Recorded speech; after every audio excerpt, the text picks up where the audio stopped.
Allez, salut les amis, c'est parti pour la matinale du lundi. Il est midi 47. On commence directement par Bitcoin sur le daily. Oups, hop, comme ceci. Donc, toujours dans une structure fully aligned à la baisse. Ok. Donc, on cherche toujours des shorts, uniquement des shorts. Pour le moment, nous sommes toujours dans ce scénario et qui est mitigation de mon supply en cours. Le scénario principal ici est toujours valide également si on va dans cette supply. Donc rien à dire de plus sur le daily, on passe sur le H4. Sur le H4, nous avons une structure swing qui est toujours haussière, structure interne toujours baissière, order flow haussier. Donc nous sommes toujours dans le high pullback qui peut aller maximum jusqu'au haut protégé du swing pullback. Donc on cherche des longs. Sauf que hier, donc en fait c'est comme hier, sauf que hier il n'y avait pas de POI, en tout cas pas encore.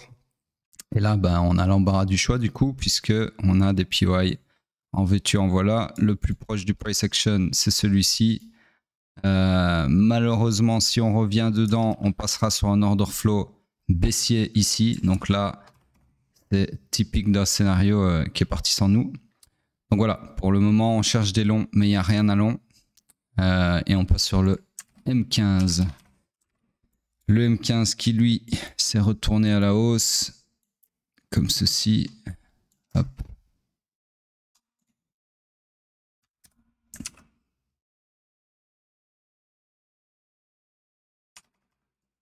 M15. Alors j'ai juste vérifié qu'on n'a pas eu de retracement à 30%. Non, pas encore. Donc du coup la structure s'est agrandie comme ceci sur le nouveau high.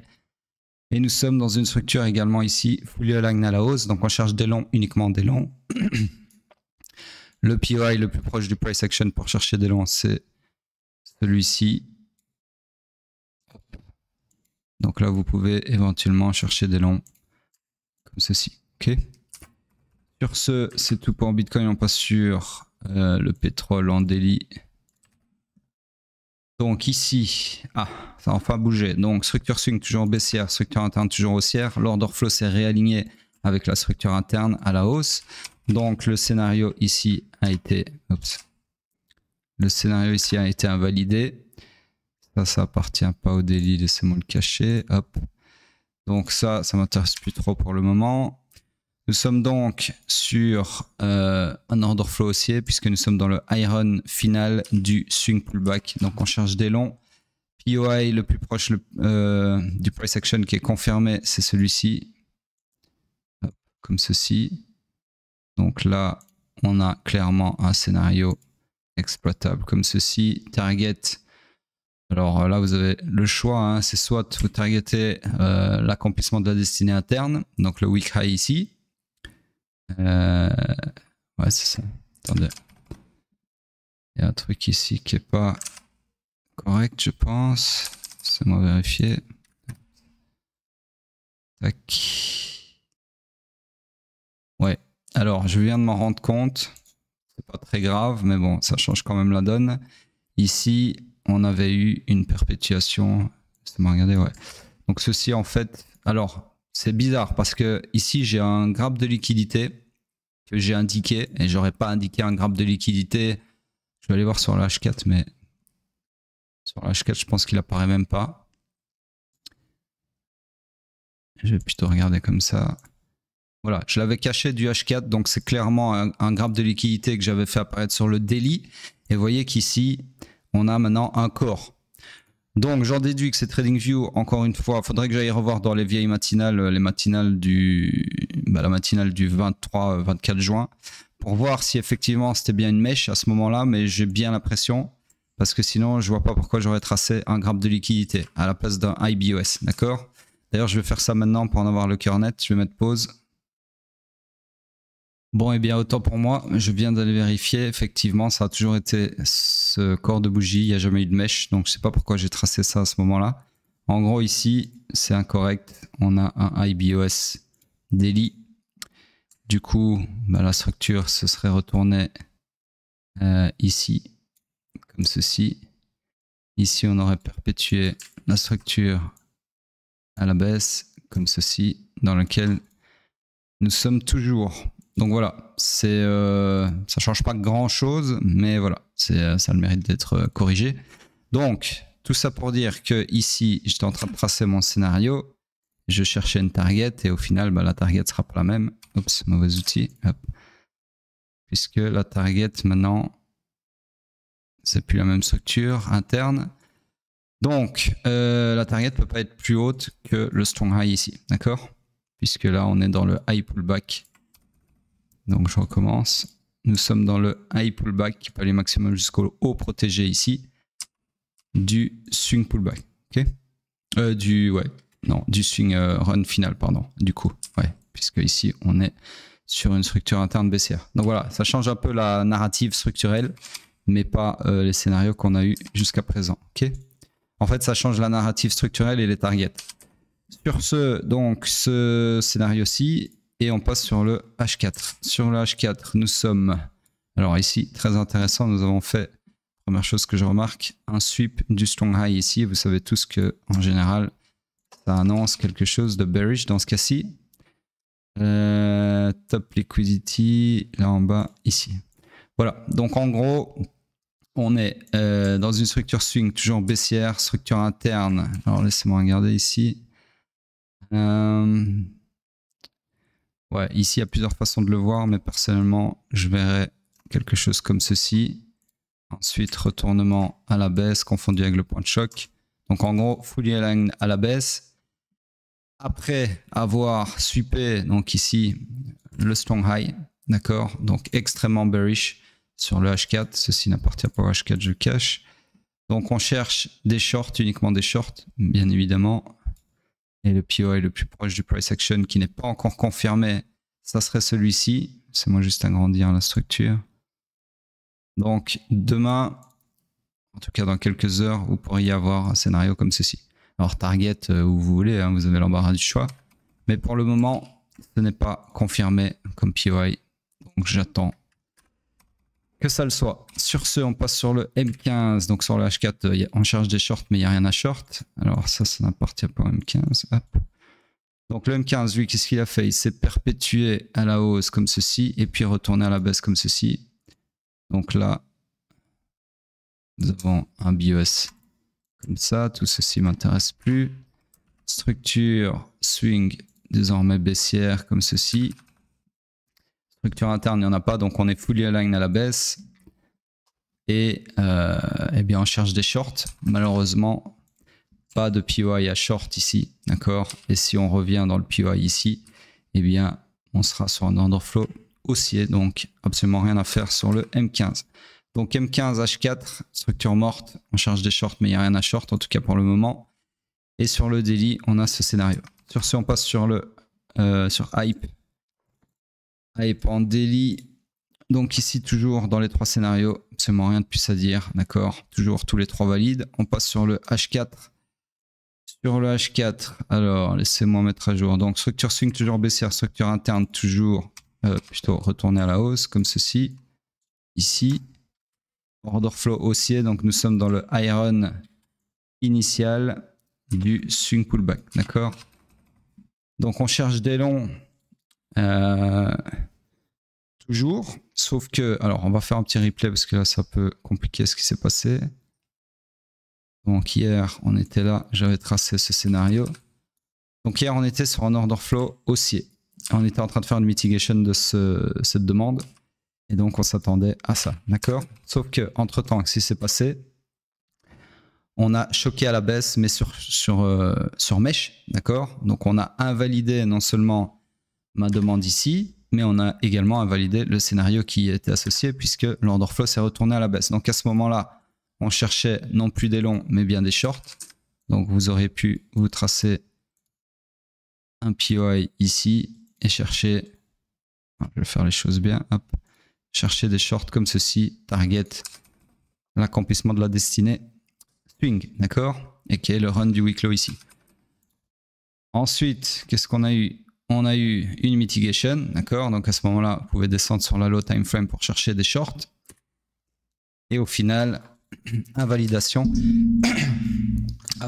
sur la bougie d'après qui a retourné l'order flow à la hausse. Donc là, on peut en conclure que ce choc baissier ici sur mèche, c'était effectivement pour graber la liquidité sous ces lots-là pour alimenter ensuite un mouvement haussier et repasser sur un order flow haussier comme si de rien n'était. Donc en gros, scénario annulé, POI transpercé et ici vous vous retrouvez rebelote sur un order flow haussier avec du coup un scénario qui aurait été en temps et en heure celui-ci avec la même target que le scénario précédent.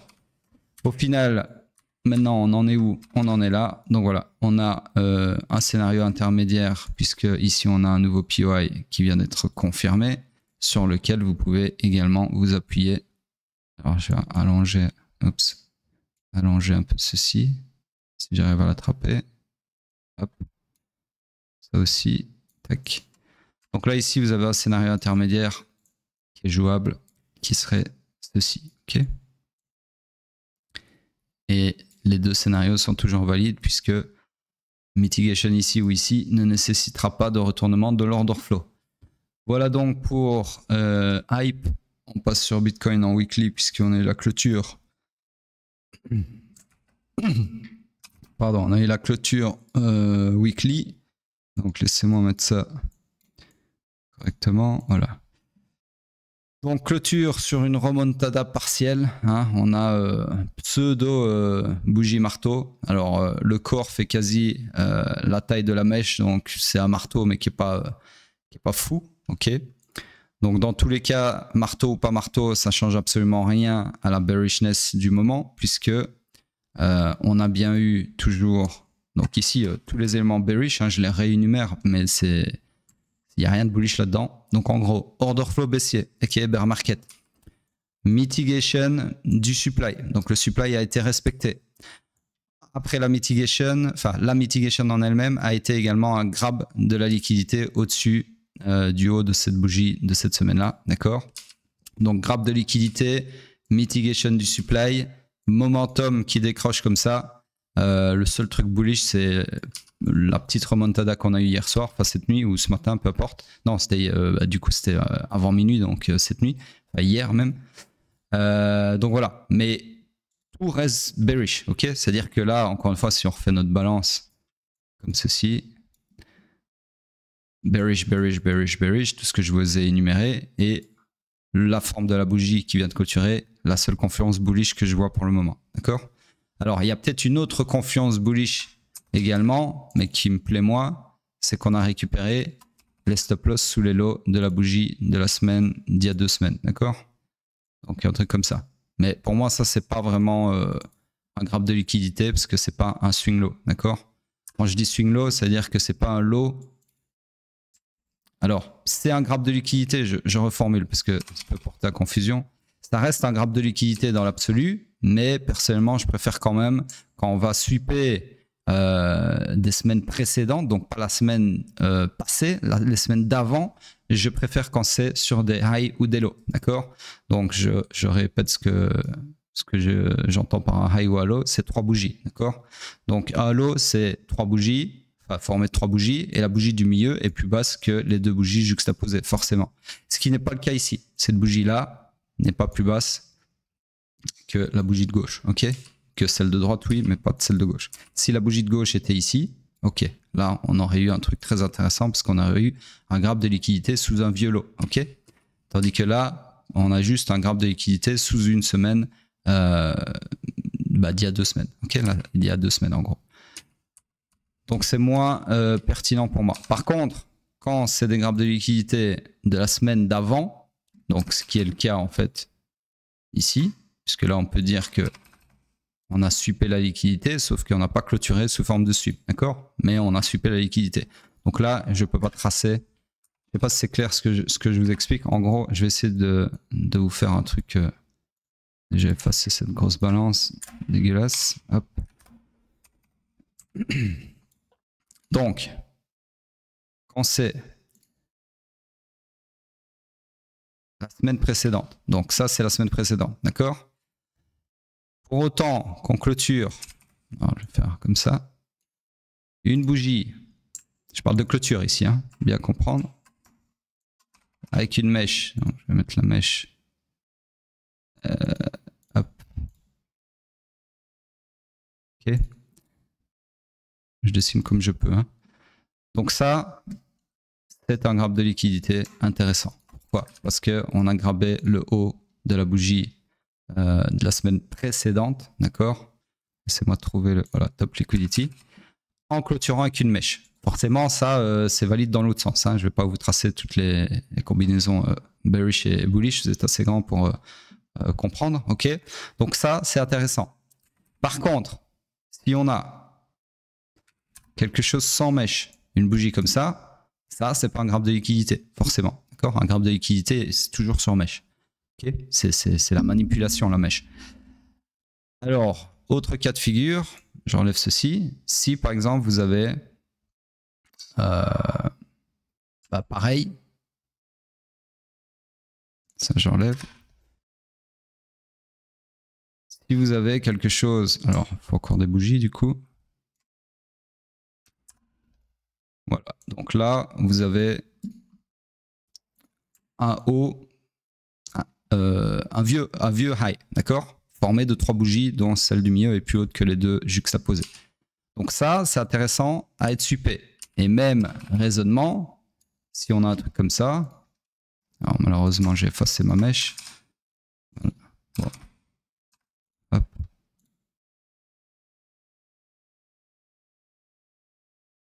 Là, c'est intéressant. Pourquoi? Parce que même si c'est pas la bougie de la semaine passée, on a suppé un vieux high, d'accord? Par contre, encore une fois, si on n'a pas de mèche, ça marche pas, ok? Et si on a quelque chose comme ça, donc qui est le cas de figure qu'on a, que je vous ai décrit là juste avant, ça, c'est pas un graphe de liquidité. Là, il n'y a rien. Pourquoi? Parce que ça, c'est pas un vieux high. Pourquoi? Parce que la bougie ici, juxtaposée, n'est pas plus basse, ok? Elle est plus haute. D'accord? Donc voilà, en gros, c'est un peu les cas de figure à surveiller sur le weekly. En tout cas, c'est ce que moi, je regarde. Et donc ici, on n'a pas de graphe de liquidité. Je veux dire, cette mèche ici ne m'intéresse pas tellement parce qu'ici, elle n'a pas suppé un vieux lot, d'accord? Elle a juste suppé le bas de la bougie d'il y a 2 semaines. Mais ça me fait une belle jambe. Voilà. Tout ça pour dire ça. Donc en gros, on est toujours bel et bien bearish. Personnellement, je m'attends à la continuation de mon scénario. Surtout que là, au final, là où les permabulles voient une remontada en cours, moi, qu'est-ce que je vois? Je vous le donne en 1000. Création de liquidité avec des relative equal low. D'accord? Comme ceci. Voilà ce que je vois, personnellement. Donc là, je vois bien peut-être une semaine où on ne fait pas grand-chose. Ensuite, retour dans le FVG ici. Et puis, boum, on vient racler les lots ici. Pourquoi pas? Ok? Donc voilà, à surveiller. En tout cas, personnellement, je vous le dis encore une fois, il n'y a absolument rien de bullish pour le moment sur le weekly du mois. Voilà donc pour le weekly. On passe sur la dominance. Alors la dominance, la clôture malheureusement, enfin ou heureusement, hein, ça dépend de quel côté on est. À clôturer sur mèche. Donc là, ça pourrait être un graphe de liquidité pour alimenter une continuation et récupérer tous ces stop loss entre guillemets ici, malgré que ce soit un index, on est bien d'accord. Mais voilà, ça fonctionne. Donc à voir si on va avoir un follow through sur la clôture de cette semaine, donc c'est-à-dire un corps de bougie qui va clôturer au-dessus du point de choc, ou bien si effectivement ça va partir comme ça. Ok, là c'est un peu compliqué, un peu dur à dire. Donc attendons une clôture de plus. En tout cas, on passe sur Ethereum qui lui, pareil, continue de piquer du nez. Petit rachat de la bougie, mais encore une fois, un même raisonnement que sur Bitcoin en weekly. Il n'y a pas de lot significatif, il n'y a rien de significatif qui a été purgé par cette petite remontada, qui n'est même pas une remontada à mes yeux, puisque le corps et la mèche ont la même taille, plus ou moins. Donc il n'y a pas vraiment de momentum incroyable. Il n'y a pas de bougie marteau. Donc voilà, c'est tout ce que je peux vous dire pour cette matinale. Et sur ce, vous savez ce que vous avez à faire, et je vous dis à plus tard.